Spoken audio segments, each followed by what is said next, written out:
Welcome to another episode of Red Inca, except it's not really an episode of Red Inca. In fact, it's an episode of West Indies on 99.94. And I'm going to let them introduce themselves. The man with the hat is.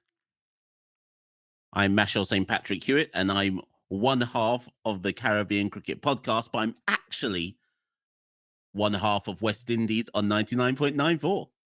And the man without the hat is.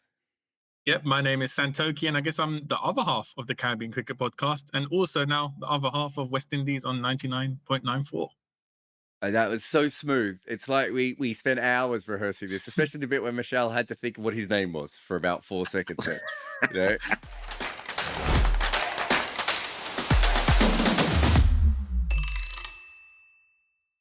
Welcome to 99.94. It's huge for us. You're our first podcast that isn't me, which of course is a bit weird now that I'm hosting. I'm hosting this particular episode, but it will be you guys on your own very soon.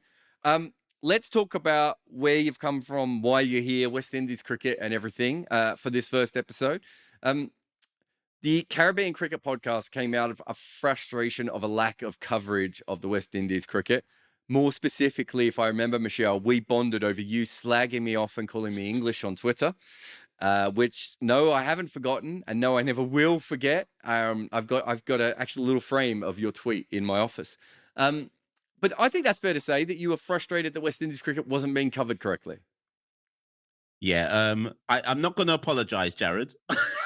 If that's what you're hoping for me to do, no apology is forthcoming, although I was shocked when you actually told me you were Australian. But no, you're right. You're right. The Caribbean Cricket Podcast was literally born out of feeling that there wasn't a focused medium that was deep diving on West Indies cricket. And when I say that, I don't mean deep diving on one island only or one country only, but literally looking at all of the social, cultural, political ramifications and discourse that goes on a daily basis with the West Indies cricket team, both male and female. So we just felt that there wasn't a voice out there, and you know the saying, Jarrod, you're the best person at it. If somebody's not doing something, go and do it yourself to prove it should and can be done.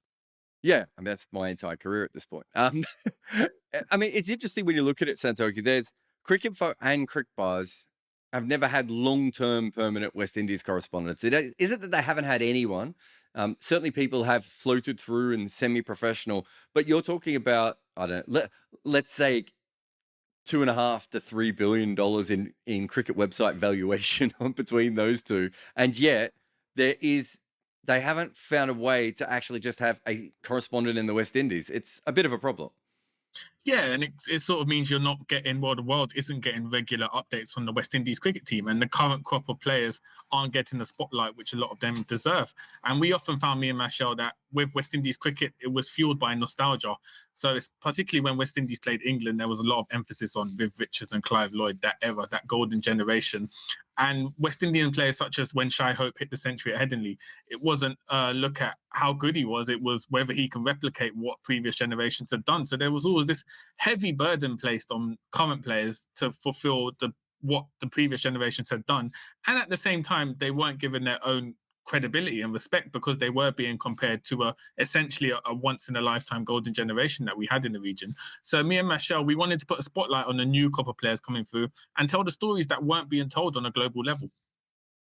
Yeah, just to update for any fans who haven't followed Shai Hope's career since that 100 in Test cricket, he has not quite lived up to the names before him. He struggled a lot. I think the other thing, Machel, it's worth saying that it's not a normal structure. Obviously, they're different countries, but it's also, there isn't like a media arm that sort of looks after it. I know there's, university networks and television phone networks and all that sort of stuff. But even then, if you do a tour of the West Indies, you end up with 4 SIM cards, and one of them is a US SIM card, and I've never even understood how that works. And the newspapers are very, very similar. The Jamaica Gleaner is a very good newspaper, but it's a Jamaican newspaper, and it may not give a shit about St. Lucian cricketers. Yeah, most definitely. And I think if I think back to when I did my A levels in Jamaica, and as you correctly point out, there's two major newspapers in Jamaica, for example, the Jamaica Gleaner and the Jamaica Observer, and both of them will have dedicated sections to the West Indies, but it's not really telling the story of the West Indies per se. So yeah, they'll talk about the score, they'll talk about the test match, but in general, each country covers their own country people in more detail than they would about the ramifications around the region. So Santokie being of Guyanese extract, I wouldn't read in Jamaica a one-page pullout on the difficulties that Shea Hope has had in Test cricket, for example. But when you consider that the West Indies is an international side, that doesn't make any sense. but it speaks to the West Indies isn't a nation, so it speaks to the fact that it's a disparate collection of territories that come together for one thing and one thing only, and that's being moderate at cricket. I thought that was going to be cussing you guys out on YouTube, is where you're going there. Santokie, I remember you telling a story to me once about, I think it was in Guyana, there was some test match where was it Pamol had not been picked, or maybe had been dropped or something, and all the coverage from Guyana was about that, and none of the coverage was about who was in the side and why they were in the side and what was happening. Yeah, exactly. When West Indies came to tour England in 2020, I mean, at one point I thought the country was going to riot over Pamul's exclusion from the West Indies side. And that kind of emphasizes in a nutshell the insularity of media in the region. Whereas once Pamul wasn't in the side, and Hetmeyer also wasn't in there, so there wasn't any Guyanese representation, it became an agenda about why there weren't Guyanese players in the side, rather than looking at, okay, the West Indies are touring England, let's see how they can perform. So this politics and insularity in the region is not a new thing. It's been around since the West Indies cricket team's been formed, but it does hinder the coverage that people do get of the West Indies as a collective unit. Yeah, I think if you're an outsider, I forget the name of it. There was a great, it might have been before your time, guys, but there was a great forum that used to go on West Indies cricket, and you could get, people would basically put up little snippets from all the different newspapers, or, at least say what was happening in the newspapers. And that was probably one of the bigger cricket forums in the world, because it was the only place to get regular West Indies content. But outside of that, we really haven't had that. And it means that I think there are a lot of people who culturally have West Indies as their second, third favorite team, or are interested in the West Indies for whatever reason. It's really hard to get just normal cricket information out of them, isn't it, Machel? Yeah. And in many ways, that's why West Indies on 99.94 is such an important show to listen to. But on a serious note, at the end of the day, if people want a reference point for, let me create some random in fact, no, not random, let's pick real headlines. If people want a reference point for where is Evan Lewis and why won't West Indies take Evan Lewis to the T20 World Cup qualifiers? Well, because of the way the West Indies works, there's a long-winded story to tell that, unfortunately, ESPN's not covering it. CricBuzz isn't covering it. In fact, the only people who do seem to be covering it is us. And to almost like expand that further, I went to the press conference where it became clear that Evan Lewis wasn't being considered due to fitness. I'll always remember this, that I went to the press conference and all the journalists asked their questions. And after 7 or 8 questions had been asked, I was sitting there in the background going, am I going to ask anything at this press conference? And I was like, why has no one asked a question about Evan Lewis? But that was because people weren't thinking outside of their particular territory, if that makes any sense. So it's much easier for myself and Santokie, we're not neutrals, don't get me wrong, like, when Jamaica Talawar is playing the CPL, I hope they crush the Guyana Amazon Warriors, for example. So I'm not going to try and pretend I'm an out-and-out neutral. But what I will say is that by being outside of the bubble, so to speak, it's much easier to look at the holistic story without a nation bias. Without a nation bias to it. So you talk about a previous website, I'd argue that that's effectively what we have replaced crucially for the West Indian diaspora around the world, primarily the United States and the UK, or North America, I should say. But also, as you say, Jarrod, the West Indies is everybody's second side. And I think people appreciate understanding the dynamics behind what makes the West Indies the West Indies. I think Pakistan's my second side, but that, look, I'm not even gonna. So, Caribbean Cricket Podcast. Knowing you two a little bit, it's quite clear to me, Santokie, that this would have all started with Machel, and he would have dragged you to the microphone somehow. How did you two guys hook up, platonically, as far as I'm aware? And then how does the Caribbean Cricket Podcast come out of that? Yeah, so I guess we sort of just came across each other on Twitter. I guess we were two of the few people in England tweeting about West Indies cricket on a regular basis. So we sort of just naturally found each other. And I think it was about late 2018, Machel actually DM'd me and said, I've ruined my reputation. I've insulted Jarrod. I need to kind of rebuild my image on Twitter. Makes sense. So that was essentially how the project was born. But then Machel was like, we need to start a podcast. We need to tell stories from West Indies. Unfortunately, us being us, there was about a 6-month gap before either of us did anything. We started recording on Skype in about mid to late 2019. Just me and him just talking, bringing up the latest issues in West Indies cricket. It was sporadic once every few months, but then lockdown hit. We found ourselves with a lot more time. And Machel actually messaged Johnny Grave, the Cricket West Indies CEO, on LinkedIn and said, Johnny, do you want to come on the podcast? Johnny was in Antigua, where he was also in lockdown. He had nothing better to do, so he came on the podcast. And it sort of started a domino effect. Once you've got one guest on, more will come. We ended up getting Ram Naresh Sharwan on the next week, and then Kyron Powell.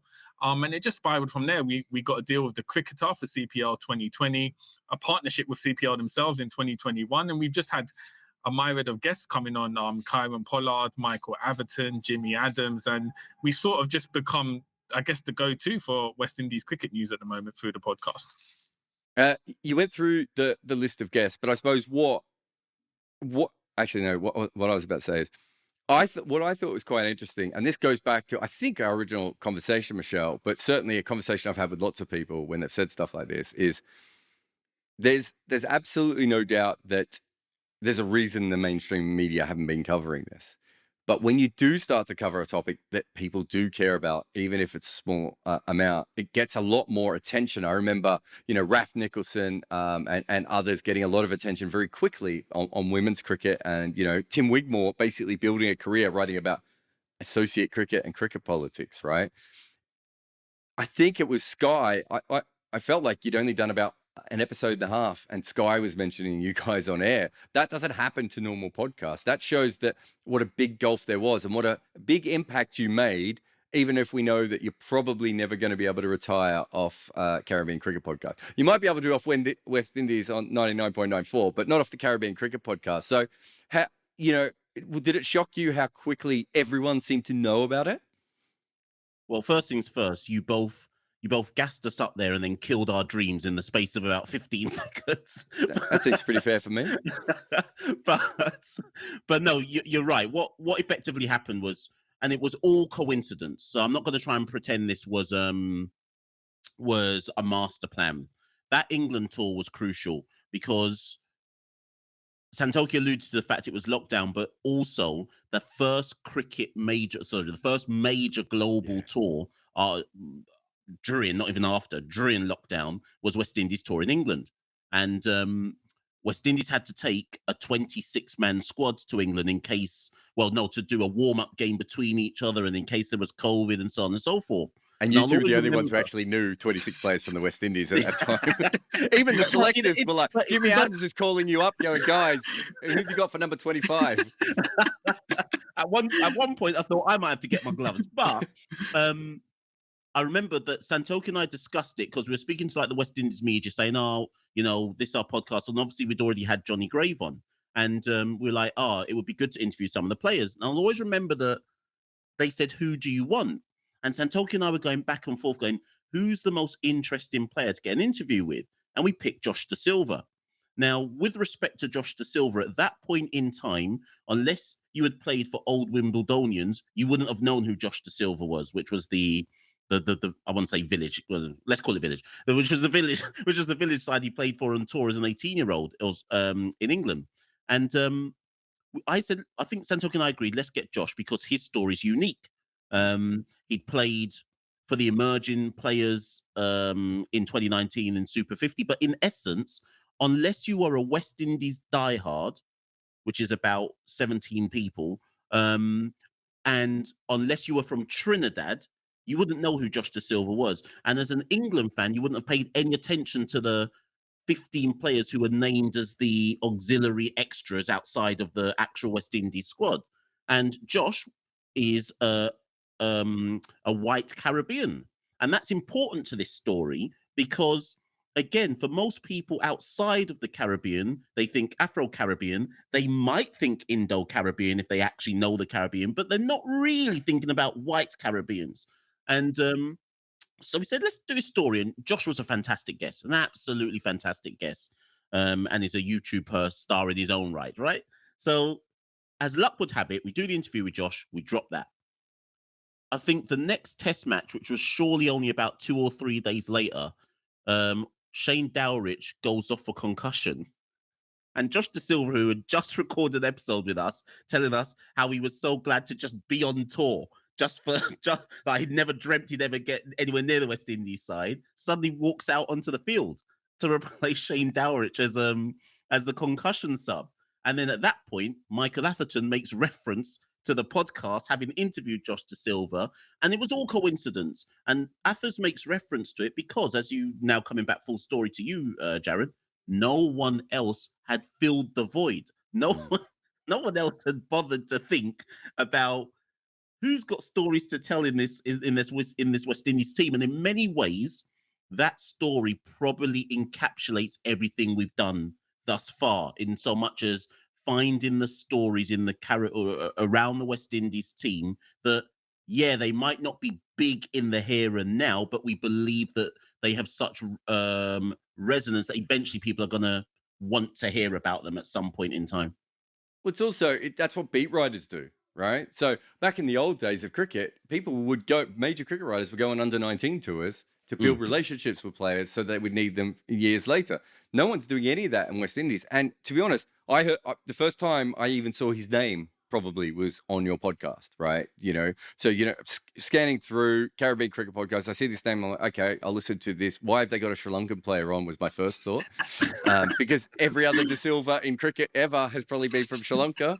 I start listening, I'm like, I'm quite interested in it. And that is, I think, really interesting. But you've also been able to touch on some great issues. I know, Machel, I had you on my podcast to talk about basketball, well, not crushing cricket in the West Indies, as we probably worked out. But Santokie, you had that great episode with Bharat Sundaresan about Indo-West Indian culture. That's the right term, isn't it? Just suddenly halfway through, I was like, am I saying that right? Yeah, Indo-Caribbean. So we got Bharat Sundaresan, who covered a few West Indies tours in India to come on. And we looked at kind of what Machel alluded to, white West Indians. Indo-Caribbeans, I guess a lot of people will know, they'll know Chanderpaul, Sarwan in the West Indies side. But we kind of highlighted the distinct cultural differences within the region. So the traditions that they've kept from India and maintained in the Caribbean. And it kind of was eye-opening to a lot of people. And it was our most listened to episode for a long time, just because there was nothing else on the topic and people just didn't know how this kind of makeup of the West Indian culture and this aspect. So that for me is probably one of our proudest episodes that we've done. Just because again, it filled a void of something not a lot of people were talking about. And also again, highlights the differences between someone from Guyana and someone from Jamaica, just the cultural and social dynamics at play and how different the region is as a whole. But we kind of have to form an uneasy alliance in this West Indian cricket team. So I think, yeah, for me, it just filled another void that people were definitely interested in, but they didn't have any access to before we've done that. No, I mean, for me, I've always been really fascinated in it because there are obviously some West Indian cricketers who've been very strong on Black Lives Matter and race, but maybe not as strong on the relationship between Asian, cricketers and black cricketers at times. And I've got many stories about players who are half and half, who believe they were attacked by both. It's important to note for all these people at the moment going, wait a minute, has Jarrod killed the Caribbean Cricket Podcast? I have not. You guys are going to continue to do that. It's going to keep going, but we're also going to be we're going to be completely rinsing you and making you do a bunch of episodes for us. But the biggest problem I saw for you guys is just how amateur it was. Obviously, you both have regular type job. I think being a journalist is a proper job, but my parents don't, and they're in the other room. So I don't want them to come in and go, it's not a real job. You guys have real jobs, obviously government job and teacher, you know, both skimming money off the government any way that you can. Bravo to you. What you both really want to do, though, is go towards making this a little bit more professional. Obviously, Machel, you write about football. You write about a football team that is about 1/100th as popular as West Indies cricket, which I think is absolutely great. Bromley, if you're a football fan, you've never heard of Bromley, that makes sense. But the idea for you came through guerrilla cricket. You've obviously done some writing now as well. You've done some podcasting work. You're aiming towards being a fully fledged professional, whereas at the moment you're just I believe the phrase you used recently was, I tweet a lot on my toilet breaks. Yeah, it's basically that. Where I would say we're somewhere between a passion project and, well, no, it's just that. We're somewhere between a passion project and unemployed. So yeah, do you know what? We're a passion project that has the raw materials to be more than that, but without, I guess, for want of a better phrase, the support or the capabilities to do that. And in many ways, that's what 99.94 is. I think 99.94, for those listening to this, will basically be a more professional version of us. That's not to say that don't promise anything you can't keep up. That's not to say the stuff that we'll still do on Caribbean Cricket Podcast won't be good, but I just think 99.94 will see a more regular, more polished version of what we do. And yeah, and just to answer your other question, yeah, in an ideal world, I'd say that I'd be able to do more of this and less of my actual job. But we'll see. Let's just say the jury's out on that, and let's see how things progress over time. Let's take it one podcast at a time. Santokie, you're sort of new to cricket writing, but you're not new to writing, are you? And that's kind of it. I mean, without putting either of you in a box, I see you as the writer who nods along to Machel's long rants, and Machel is very much the broadcaster who pretends to know as much as the writer. Is that fair? Yeah, I think when we started the podcast, obviously, Machel had identified he was interested in broadcasting. I was more interested in the writing aspect. So, as you said, in past few months, I've been in ESPN Quick Info with interview of Nicholas Pooran, The Guardian, and just kind of building towards that. So I guess it works well as a combination because we bring two different skill sets to kind of our knowledge and what we bring to the podcast. But as you said, yeah, before cricket writing, I was more involved in football writing. I used to write for the Guyana Football Federation, do their press releases and media. So I've kind of just transferred into West Indian cricket writing. And yeah, we're just, I guess it's also, we're not just limiting ourselves to one skill set. We do dip in between different aspects as well. So you will see Machel writing as well for big publications about West Indies cricket and stuff. So I think, yeah, that's pretty much us. And you're born and educated in the UK, but your mum is Guyanese? Yeah, my mum's Guyanese. My granddad went to school and played cricket with Rowan Kanai and Basil Butcher. So that's kind of why, I mean, a lot of people will immediately listen to us and think, why are two guys with distinct London accents so passionate about West Indies cricket? But mine is the legacy. Machel was born in Jamaica, done part of his school in Jamaica. So for us, especially coming from London, where we didn't necessarily play cricket as kids, this is more West Indies as our culture and kind of tie in our legacy, which is why we're trying to carry on that knowledge to the future generations as well. And I mean, just on the legacy thing, I think it's really interesting.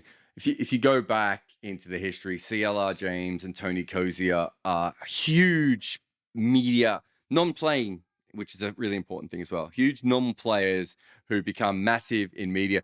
Tony Cozier, and I don't mean this in any way, is sort of like the slight discount version of Richie Benaud, right? Like he did everything Richie Benaud did except without the leg spin. And it probably didn't look quite as stylish in the shirts, but hey, we do what we can.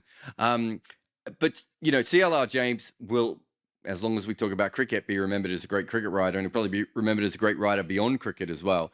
Those are two huge names. And I think, Machel, when Tony Cozier passes, just he's replaced by silence, isn't he? No, I mean, basically, yeah, he is replaced by silence, and I think it's hard enough to replace a great. And I think for many people of a certain vintage and age, when they think West Indies cricket, even in our decline, you think Tony Cozier.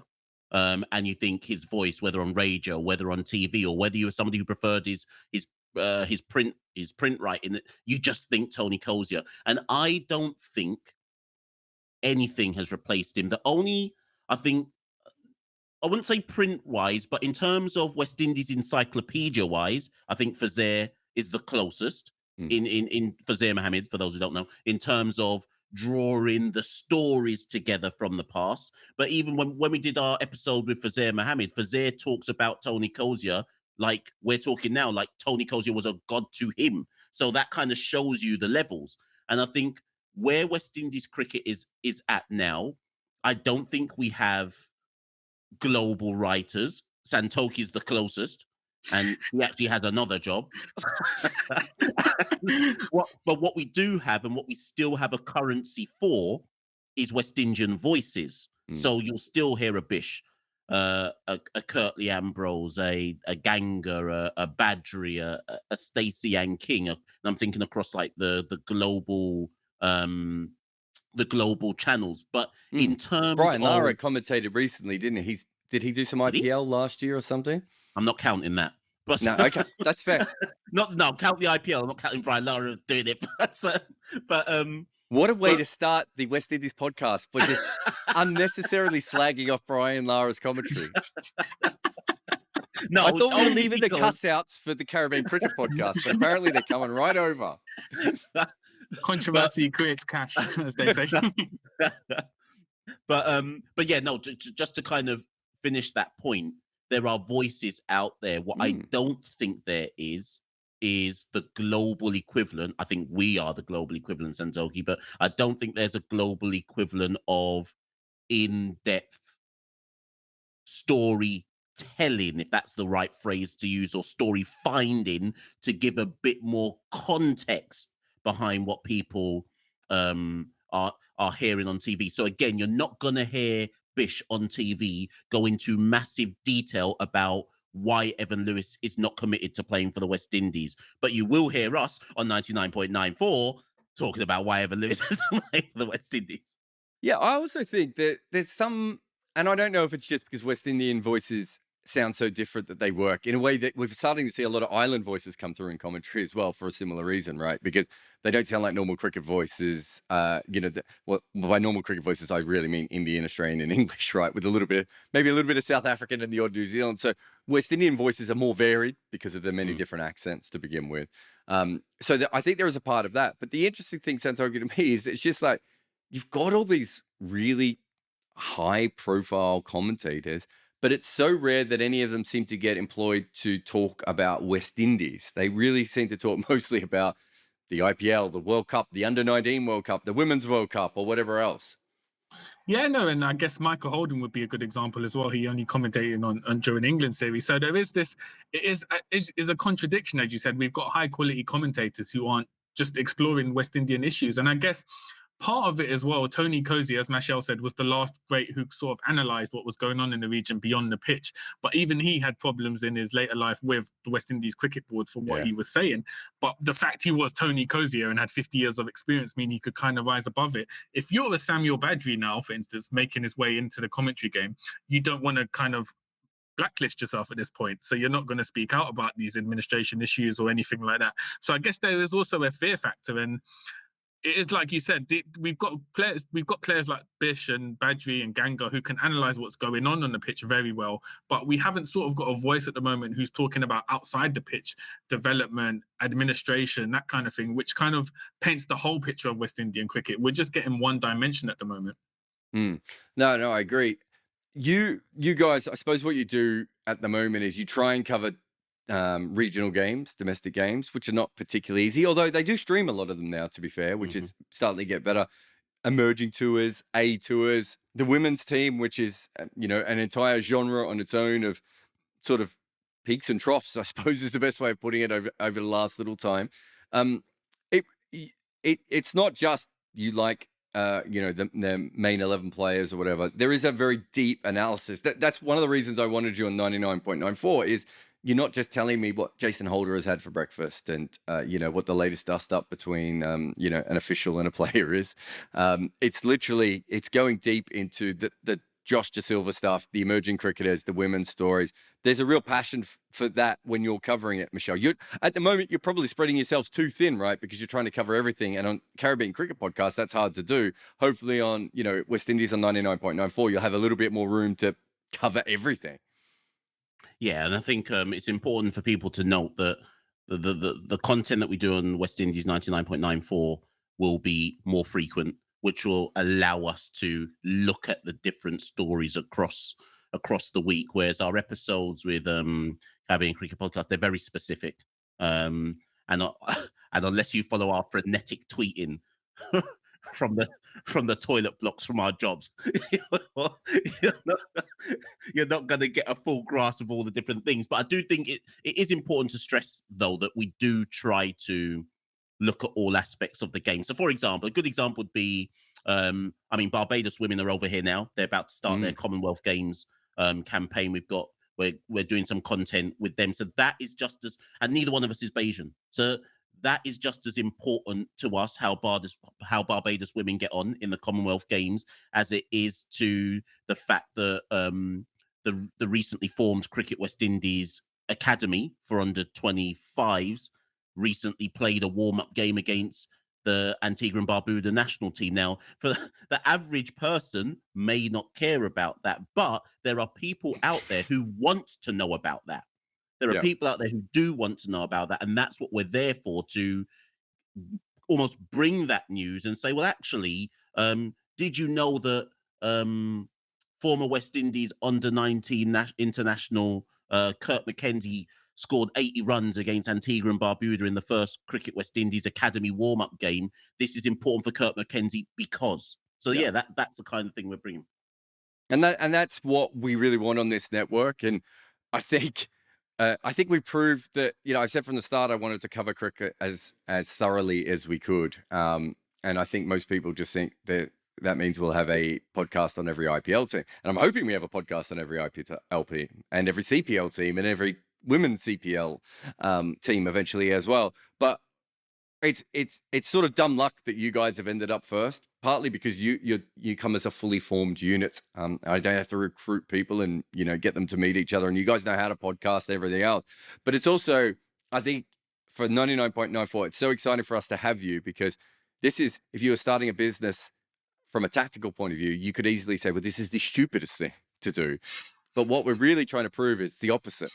This is what actually needs to happen. And I think that, we know that radio is king in the West Indies. But, if they want some of your cuss out and your hot takes, we'll sell you guys on in a heartbeat. So I think it's great that you're going to keep going with Caribbean Cricket Podcast, but from the 99.9 network and 99.94 network, which is, basically me in this office and a bunch of backroom staff who don't really exist. Sorry, Muku, if you're listening on while we're recording this, but it's huge to have someone else involved.